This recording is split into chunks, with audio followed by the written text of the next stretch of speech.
বাংলাদেশের প্রায় প্রতিটি গ্রামে মাছ চাষ করতে পুকুর রয়েছে।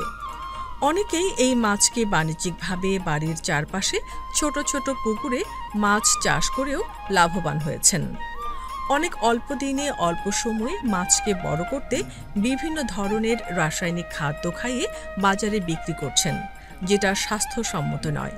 বাগাট গ্রামের নিকুঞ্জ বিহারী ভক্ত তার বিশাল পারিবারিক পুকুরে প্রাকৃতিক উপায়ে দেশীয় জাতের মাছের চাষ করেছেন, যা সুস্বাদু ও পুষ্টিগুণ সমৃদ্ধ।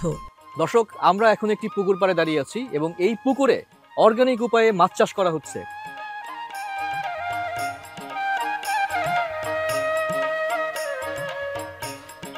দর্শক, আপনারা দেখতে পাচ্ছেন একটা কাতল মাছ।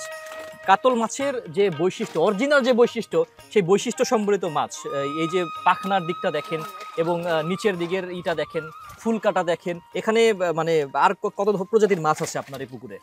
রুই, কাতলা, মৃগেল, সিলভার কাপ, বাটা। আমরা মিশ্র চাষ আর কি, মাছের মিশ্র চাষ করছেন মাছের। তো অর্গানিক উপায়ে মাছ চাষ করা হচ্ছে।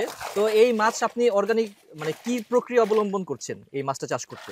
আমরা খোল আর ওই কুড়া, ধানের কুড়া, হ্যাঁ। এটা মিক্স করে আগে আমরা একটা পাত্রে পচন দেই। পচন দেওয়ার পরে সেটারে লিকুইড করে তরল করে আর কি জলে ভাসাই। এটা অনেকে সার দেয়, ইউরিয়া সার ফেলে, পটাশ ফেলে, ওই ফিড ফেলে, কিন্তু এগুলো খাইলে পরে আসলে আমাদের শারীরিক ক্ষতি হচ্ছে।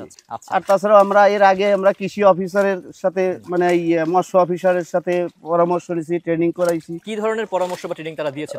আমাদের এই অর্গানিক পদ্ধতিতেই তারা বলছে যে চাষাবাদ করলে পরে ভালো হবে।